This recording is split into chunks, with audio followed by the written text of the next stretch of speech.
Hello everyone and welcome back. As a kid, and even as an adult, being home alone was paradise. No parents, no chores, food everywhere. However, nothing makes all this turn into a nightmare faster than hearing a bump in the night or seeing a dark silhouette at the end of the hallway. So today, I have for you 6 stories to listen to alone at night. Before we begin, a quick reminder. For art prints and original drawings and paintings, don't forget to visit my shop. The link is in the description.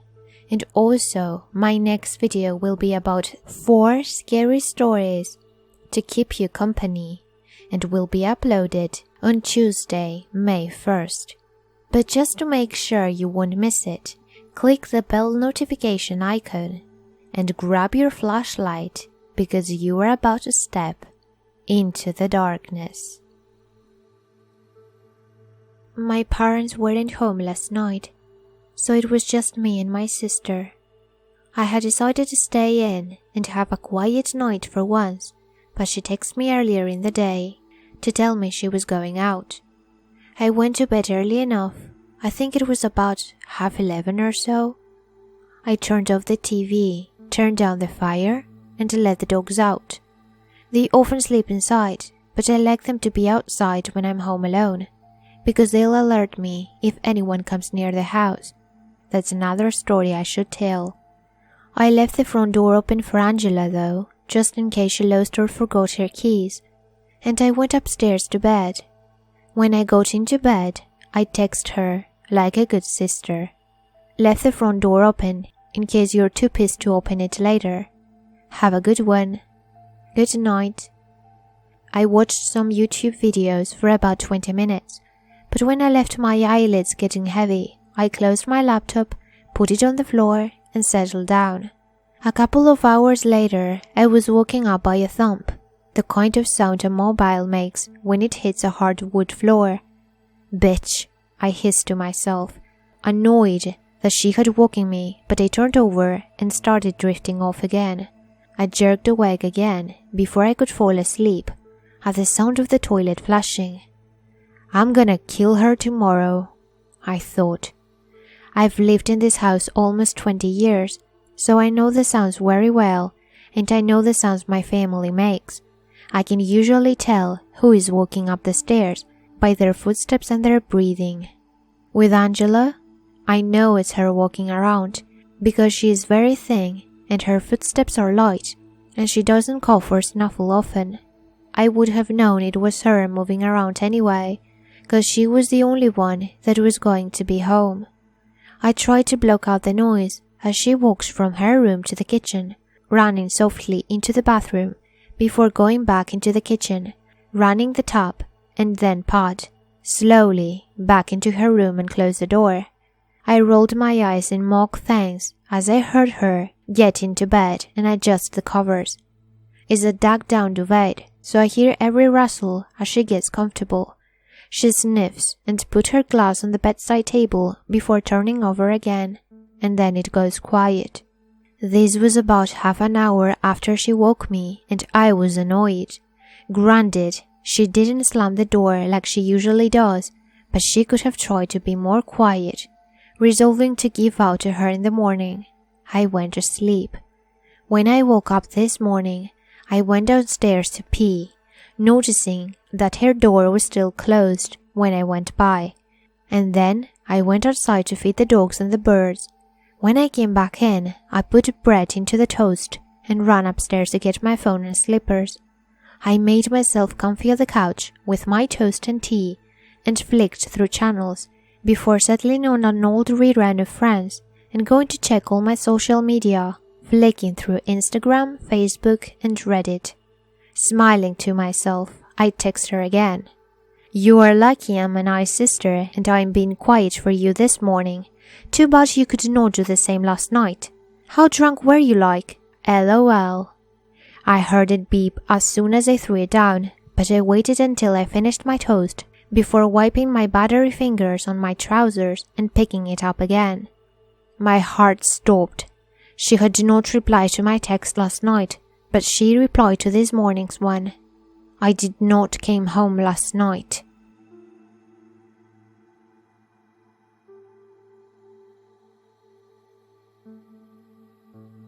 Every summer, my aunt, uncle, and younger cousin go on a vacation for about 5 days.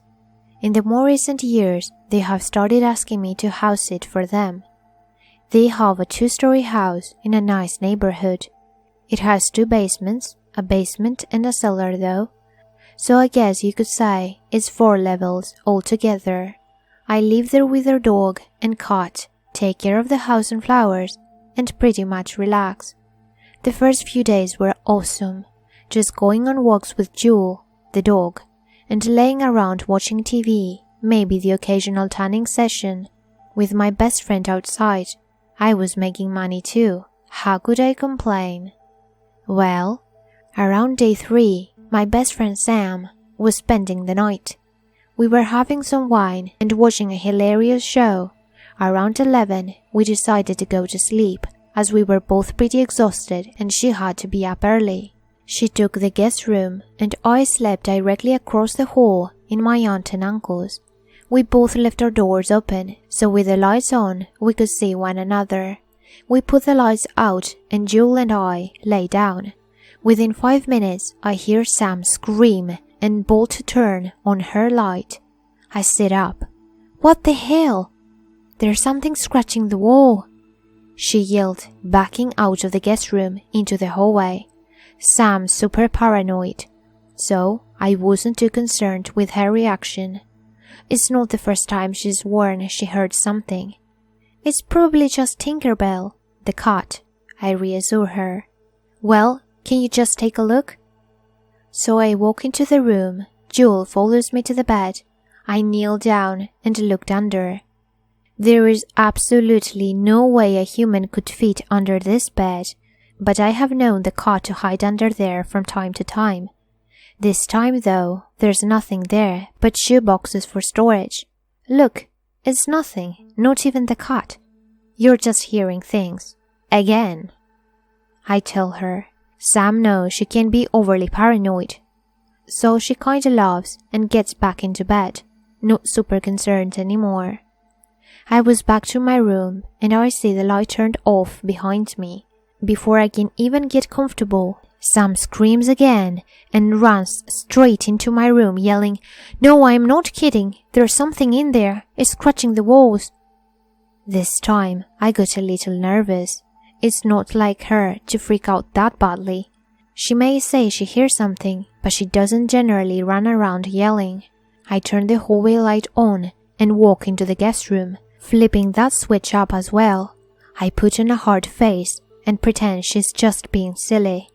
I tell her to look under the bed and I'll lift it up, hoping that I maybe just didn't see the cat behind the boxes. I lift the bed and she sees nothing. No cat, just boxes. I look around the room a little. We didn't find anything. Now she refuses to go back to bed in here. Instead, she sleeps in my cousin's room down the hall. While I'm a little freaked out about how she is reacting, I climb back into bed, telling myself that it's nothing and she's only being like this because it's an unfamiliar place to her. Jewel decides to join her in my cousin's room. So, I am alone, a little shaken up. I hold the covers over my head. I am exhausted. Just before I drift off, I think I hear the closet slide open. Like a child hearing a monster, I hold the covers tighter and wait to fall asleep. The next day, we barely discuss the happenings of the night. Sam goes home. I'm back to being myself. As the day gets later, my mind is slowly distracted away from even thinking about last night. The neighbors bring their dog over to play in the backyard with Jewel. We chat for a while. They take their dog back once it starts getting dark. I can tell Jewel is a little bummed to see her friend leave. Finally, it's dark. Jewel and I are all cozied up on the couch watching TV again. The phone rings. I answer. Hello? Hey, Alfalfa. It's Sandra from across the street. I just wanted to let you know that the garage door is open. That's strange. I don't even have a car. It definitely hadn't been opened this morning. Weird. Oh, all right. Well, thanks. I'll shut that, I reply. We hung up, and I head outside in the dark to close the door. My mind is running through the day over and over, finding no answer to how and when it would have been opened. I don't question it too much though, trying not to scare myself. I go back inside, locking the door behind me. I go to the front and lock that door too. Then it's back to the same old, Joel and I hanging on the couch. The doorbell rings. Now, who is at the door at 9:15 p.m.? I don't live in this neighborhood, and most of the neighbors are aware that my aunt and uncle are out of town. So I look out the peephole. A pizza delivery guy? He's standing there, look kinda nervous. I crack the door, just enough to ask him what the deal is. I think maybe he got lost. Pizza for this address? He says, smiling. I'm sorry, but I didn't order a pizza. Kinda giving him a weird face. I can tell that makes him a little nervous, like maybe he's new to the job and worried he'll be in trouble for messing this up. A large cheese pizza? Did someone order it for you maybe? He says, clearly worried now. Not that I know of. Is it paid for? I asked. Well, no. Sorry, I'm new, I don't really know how to handle this situation. He replies. I smell the pizza and my stomach kinda grumbles a little bit. It's probably one of my cousin's friends, trying to prank her, but getting me instead.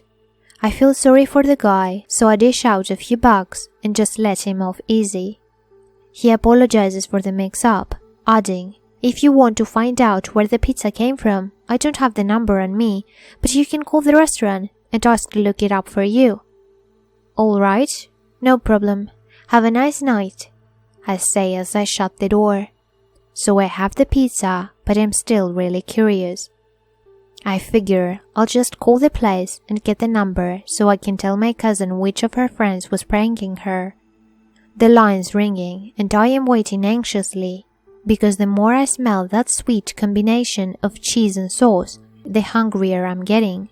Mario's Pizzeria, how can I help you? I explain my situation to the guy on the phone, who happens to be the manager. Oh, no problem, ma'am. Let me just look that right up. I sit listening to him fumbling around, looking up the number. I hear an aha, as he finds it, then begins to recite the digits back to me. I feel my stomach tense as my appetite leaves me. My hands begin to shake and my eyes stink. The call came from inside the house.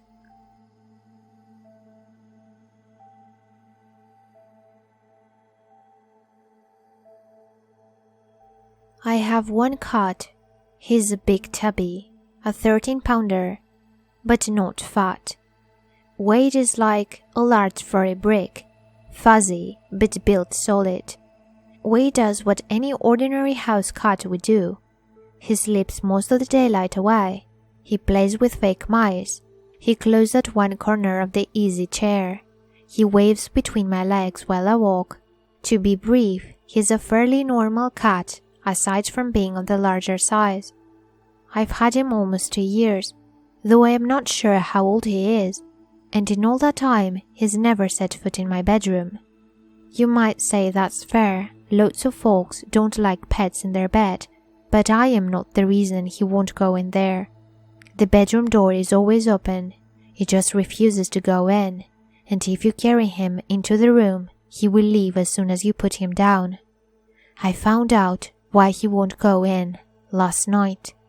So, I got home from work, put on the Netflix show I've been binging, and settled in for a good mind-numbing sitcom. Around 11 p.m., I noticed that I forgot to turn off the bathroom light after I got home and changed. Must have been too tired or too focused on the show to realize it, because you can see all the way down the hallway into the bathroom from the sofa. now. I almost got up to go trudge down the hall and shut off the light, but what I saw in the bedroom stopped me dead in my tracks.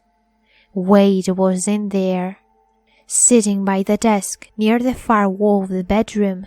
Weird. So he looks black silhouetted against the bright white paint of the wall. What made it spooky was his eye shine. It was red. I mean red. Okay, it could be the warm light from my red lamp just making his eyes sort of appear red.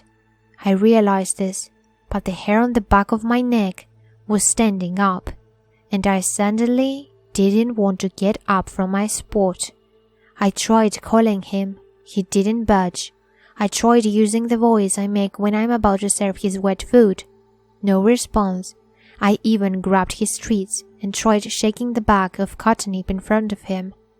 Did not move. He just gazed at me with his blank, unfocused stare from down the hallway, with his glowing red reflections in his eyes. I'm still shaking that bag of catnip like an idiot. That's when I felt Wade rub his body against my leg. The real Wade. Needless to say, I almost crapped myself. There's catnip everywhere. When I look back toward the room, whatever the hell I had just seen was gone, and Wade was sitting at my feet, with his hackles up and his ears back. Bedroom door has been shut for the first time since ever, all day today. Didn't sleep in there last night. While I'm writing this, with Wade in my lap, I can hear something in the bedroom, scratching at the door frame. I've been hearing it on and off all freaking day. I'm looking for a new apartment.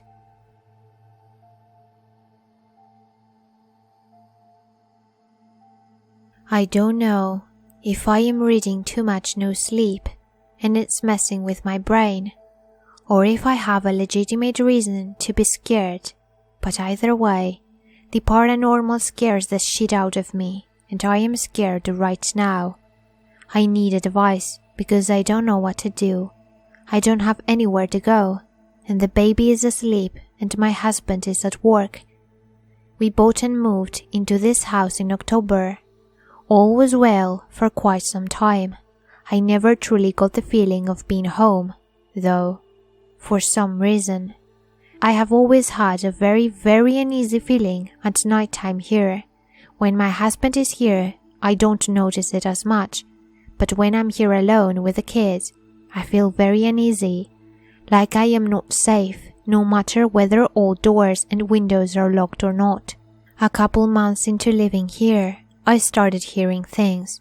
You know how when someone does a particular thing in your house all the time, like opening the refrigerator, closing a certain door, you learn to recognize those sounds? I started hearing normal noises like someone else was in the house with me, except there was no one else but me and the kids were asleep. The first time was when I heard the loudest bang come from the kids' bathroom that sounded like someone knocked into the trash can.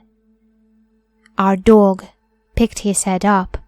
After that noise, I heard more banging coming from my bedroom, which is in the back corner of the house. Zachary started growling. I was terrified. I called my husband crying. He made me stay on the phone with him and grab a butcher's knife because I swore someone had broken into the house. Luckily, he was already on his way home. He works retail, so a lot of nights he works until about 10:30 p.m. He got here and inspected inside and out, and nobody was here. Nothing was opened. It was clear that no one had broken in. A few days go by, and it's quiet. I had forgotten about it until a few nights later. I was sitting in the living room and heard someone walking in the kitchen and opened the fridge. The dog growled again. For half a second, I assumed it was my husband, and then I remembered he was at work. I froze. I didn't know what to do. It was still early, about 7 p.m. I would be alone here for a few more hours. Once I gathered the courage, I started to get up. I heard another noise, like someone opened the fridge, and I ran to the kitchen. I don't know why I had the courage to do that, because I was scared shitless. No one was there, and the fridge was not opened. I didn't hear anything else that night or the following few nights until things got really weird. About a week after hearing no more noises and starting to feel safe, I was watching TV one night while Matt was at work, and I hear my 5-year-old, who goes to bed at 8 p.m. every night and never has trouble sleeping or falling asleep, start crying. Before I could get all the way to her door, she was coming out, hysterically crying. She could not form a full sentence, but said that my husband was going to kill her. A few minutes later, she said that I was going to kill her. This really worried me. She's never talked like that before, and we aren't violent people. We don't allow her to watch an adult television that has any sort of violence. So, I have absolutely no clue where that came from. She's not in school either. She starts in August. She continued to have this episode almost every night. She would not talk much anymore though when she woke up crying. She would just cry and cry until we got her to lay back down and go to sleep. Now, let me say, I realize that some kids have night terrors, but what struck me as odd is the timing of when they started and the things she said to me that very first night. She still have this night terror sometimes. For a while, I wasn't hearing much, but slowly the noises have come back again. Tonight, my 5-year-old is spending the night off and husband is at work and I'm home alone with the baby. I was playing some Super Nintendo after the baby went to bed, and out of nowhere, I heard footsteps in the kitchen again, and my dog sat up and looked in the direction of the kitchen. We sat in silence for a few seconds that felt like minutes. Right as I'm about to play again, I heard the sound of my front door opening. Even though I knew it was locked, my dog is uneasy. He's growling. I jumped up and checked the front door and it's locked and there's no one outside. Suddenly, the baby wakes up crying, which is not unusual, so I went into her room to put her back to sleep. I shut her door just enough to leave a crack of light and picked her up, sat in the rocking chair with her and started browsing Facebook. She finally falls asleep and I quietly lay my phone down so I can stand up and put her back in the bed. But before I could stand up, I see something that looks like a shadow run past the door. There is someone there. For that, I am certain. I put the baby back in the crib and I slowly opened the door. I see no one. I went to the kitchen to check if everything is okay. And then I see it. A black figure of a man standing there. The figure was all black, except his eyes. Its eyes were bright red, glowing, staring at me, like they were staring inside my soul. I don't remember anything after that. I think I faded and I hit my head while I was falling to the ground. Cause the next thing that I remember, laying in bed with my husband next to me and the baby in my arms. It must have been a nightmare, right? Yeah, that's all what it was.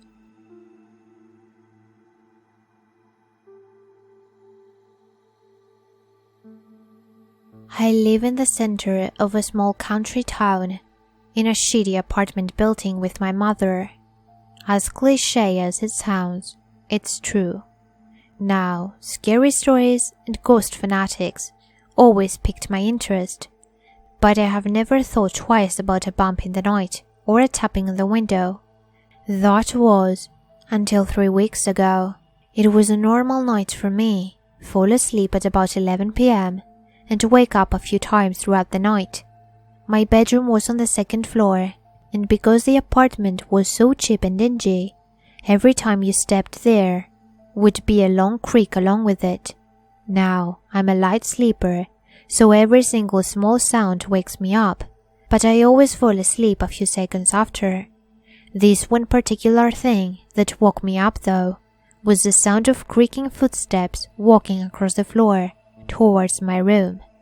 I was in a position in which I was facing away from my doorway, and instead facing my dry wall next to my bed. Immediately, I was pissed off that Mom would be even up in the middle of the night. What time was it anyway? I was usually easily irritable, seeing as I always felt tired. I was such a light sleeper, it always felt like I barely slept a wink. The fact that I was being woken up by someone during my precious sleep egged me on to no end. I felt the urge to call out and snap at her, but decided against it. She was probably as tired as I was, and was almost likely just going to the toilet.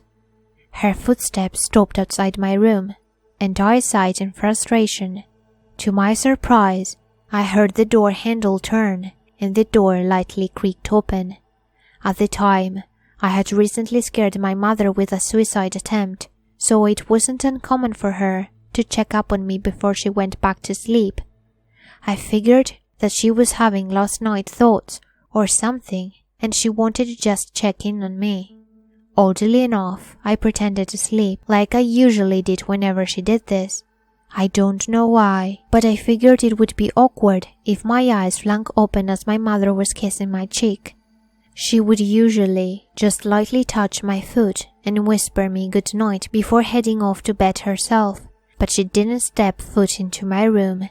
She stayed at the doorway, her breathing slightly ragged. I was confused and mostly annoyed, but kept my eyes shut and my back to her. It must have been a good minute or so before she turned and made her way down the stairs, which were outside of my room. At the time, I didn't think anything of it. I simply shrugged it off, turned over, and fell back asleep. That was until the next morning, when I awoke from an incoming call from my mom.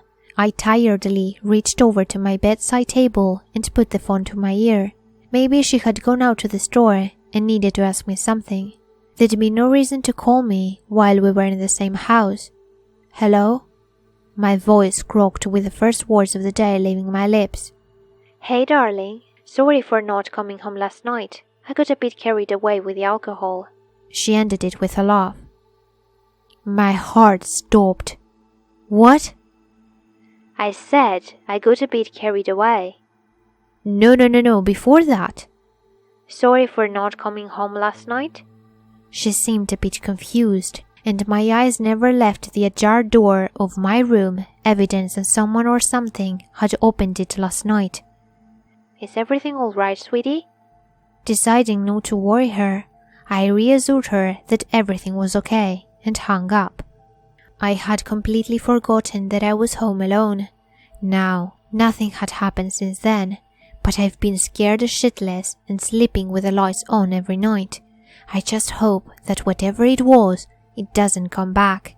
And if it does, I spoke to my mother about it and she got freaked out, thinking it was a burglar. We checked for hours, but found nothing stolen, nothing out of place. Deep down, I had a gut feeling it was something paranormal. Looking back on it now, I'm glad that I pretended to be asleep. God knows what it would have done if it knew that I was awake.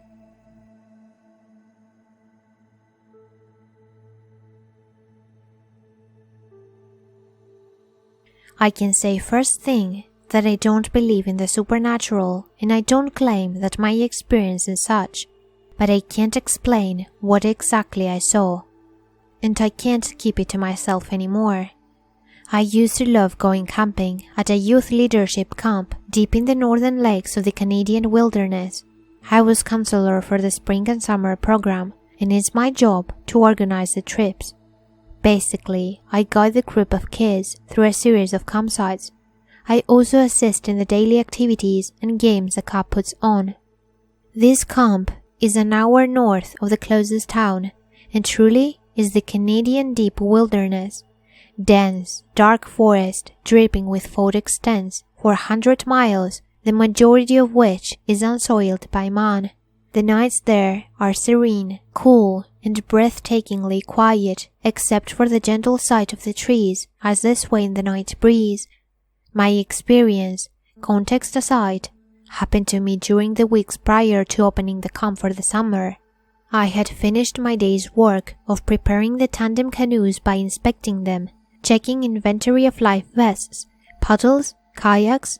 I sleep out in the Aspen cabins, which are the group of cabins where senior campers sleep during the season, and it's furthest from the main recreation and mess hall.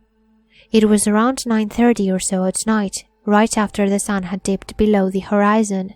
My fellow counselors, who were all women, slept in a nearby cabin, so it was just me in my own space.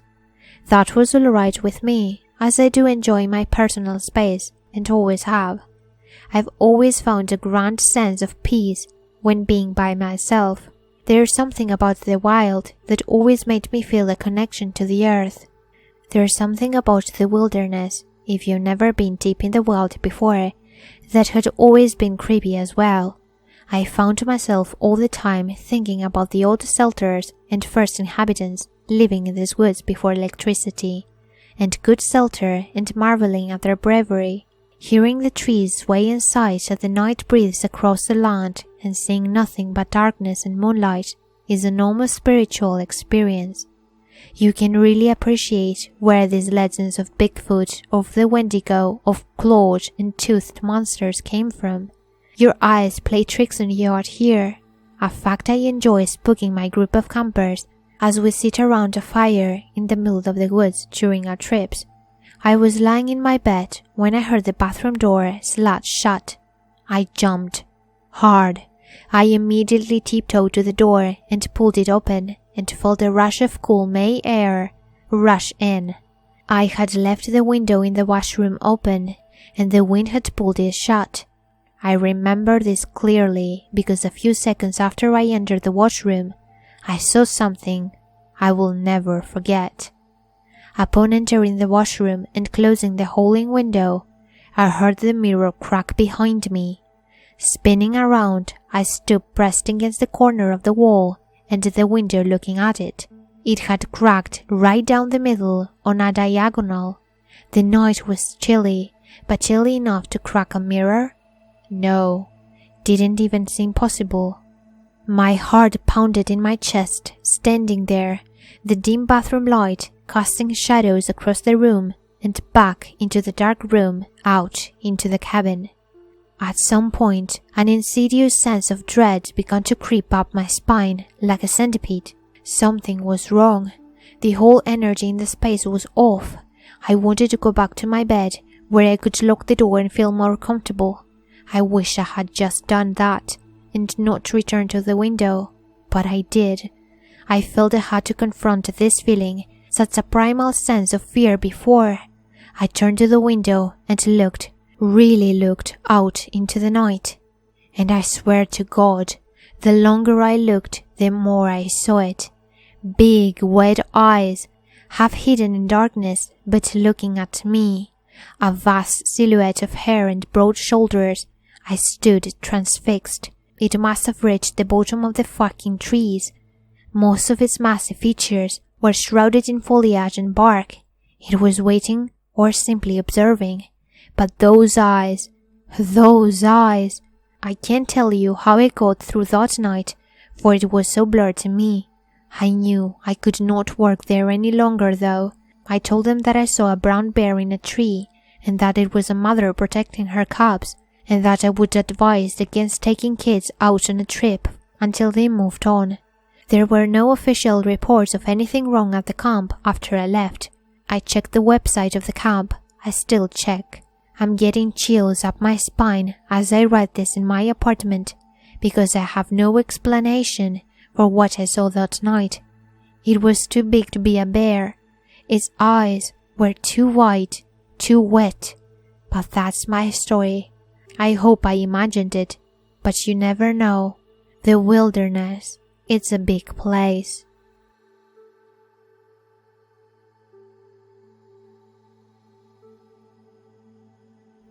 Hey there, and thank you so much for listening. If you like this video, please leave a thumbs up. And if you like my videos and want to see more, subscribe to my channel. Do you want to share your story or say hi? Send me an email, which you can find it below. Don't forget to follow me on my social media for behind the scenes videos. And I will see you all in my next video.